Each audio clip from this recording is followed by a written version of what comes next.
If you've made it all the way to number 10, congratulations. It means that you're transforming on a massive scale. It means that your unconscious has now become aware of a whole lot of set of processes, a whole set of new understandings, of new ways to think that are going to free you up, let go of all the things you don't prefer, and open you up to all the things you do prefer. And I'm sure it's already starting to happen. Love your feedback. Let me know what's going on. So number 10 is the final in our course, and it's also a very important one. And you'll find that all of these numbers, they all actually tie into each other. They all amalgamize and connect. All 10 of them connect. So watch them all over and over and over. You can even watch them in different orders if you want. But they all connect.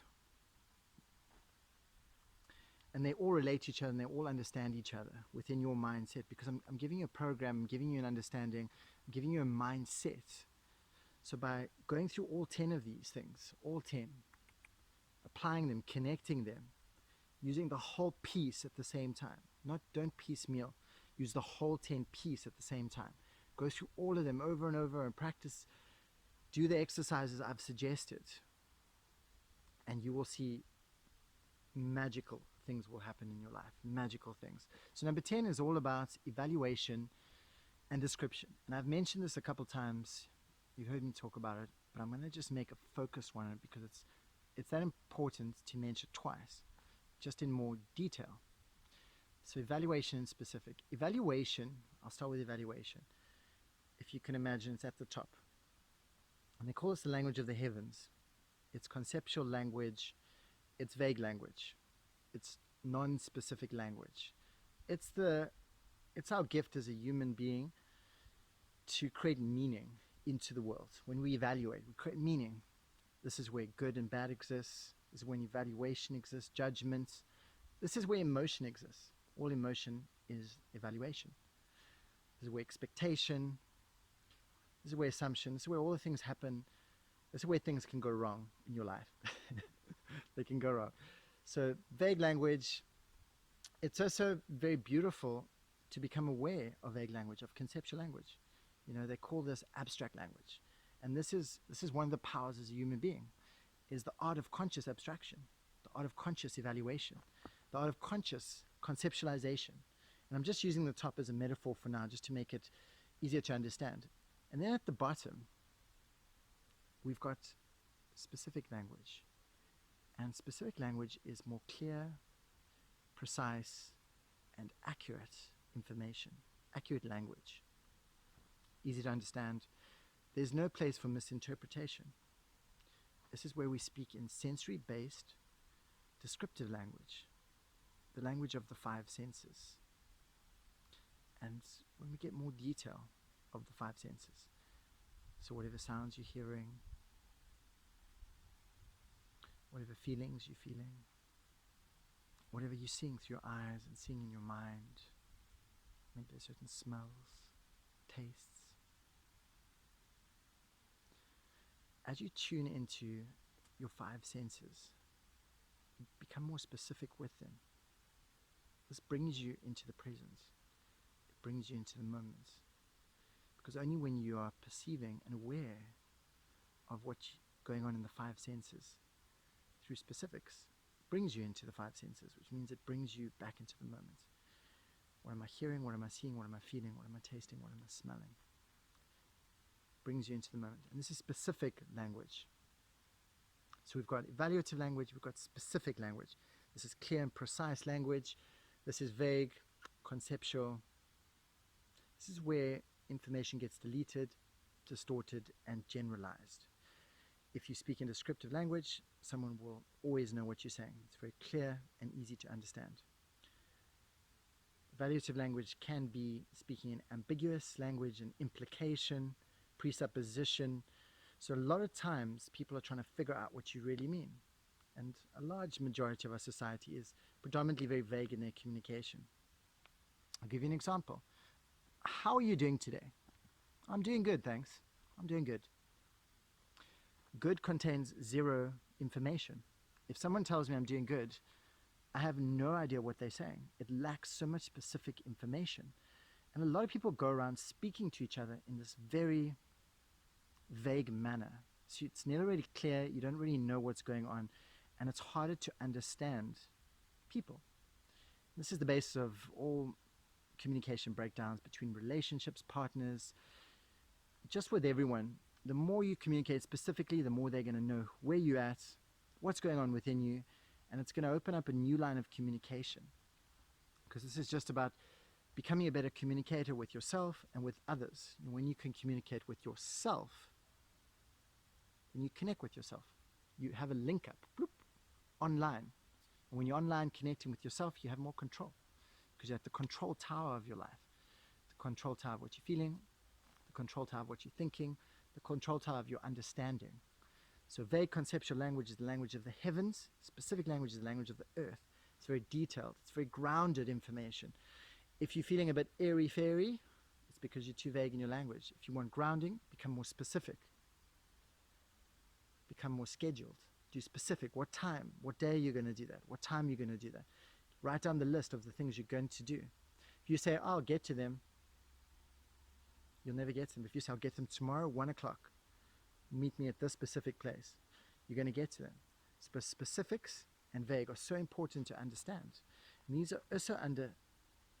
are also important to understand in our emotional spectrum.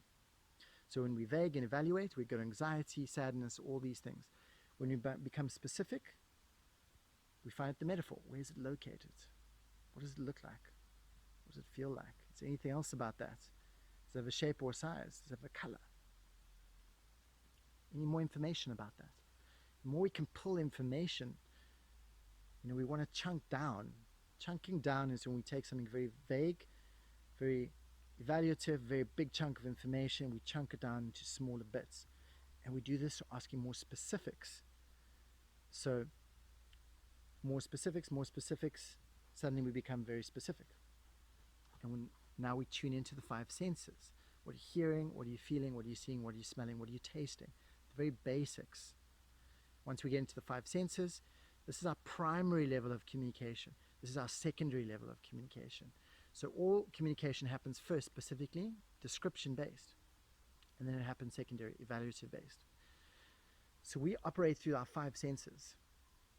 Perceiving the electron dance of the universe. We're in the universe, we're seeing, we're hearing, we're tasting, we're smelling, we're feeling.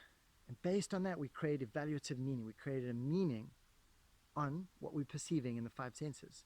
Now we've given birth to our secondary form of language, which is evaluative language, which is we create good and bad emotion. It's when we're giving birth to what we think the world is. But this is never true. This is always true. This is never true. This is always true. This is never true. This is always true.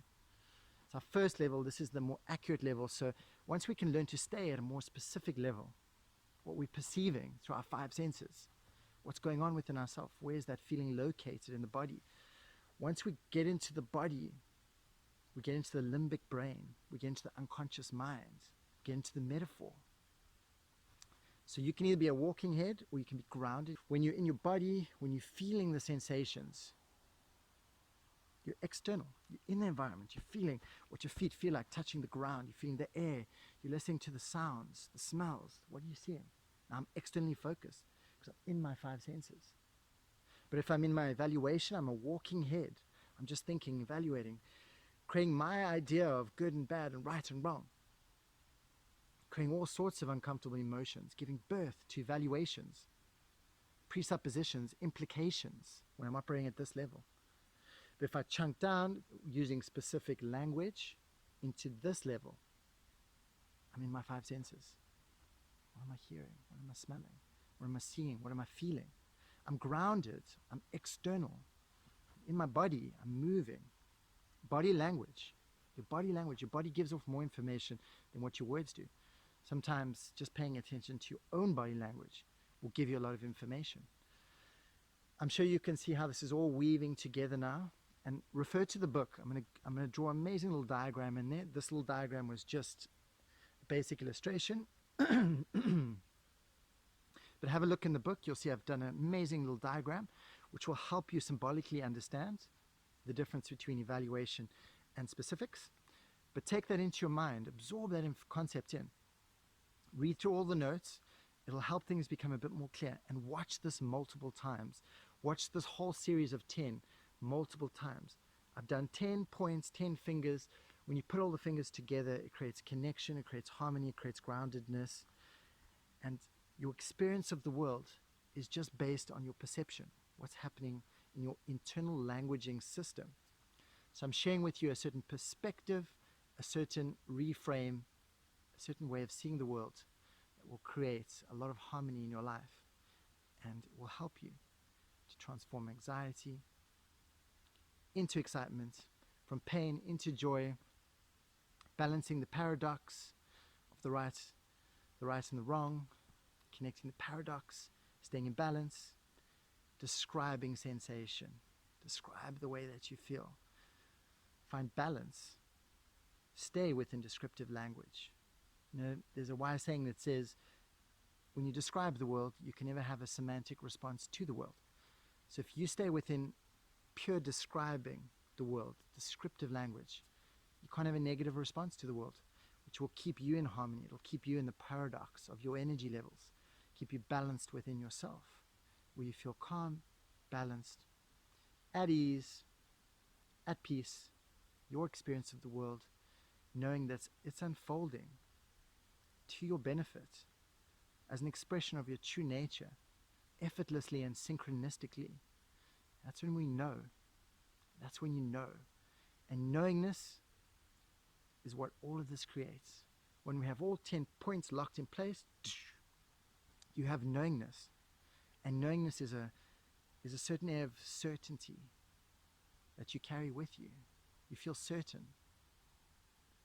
It's become familiar to be certain, to become sure of yourself, to know with concrete certainty that your life is unfolding to your benefit as an expression of your true nature, effortlessly and synchronistically.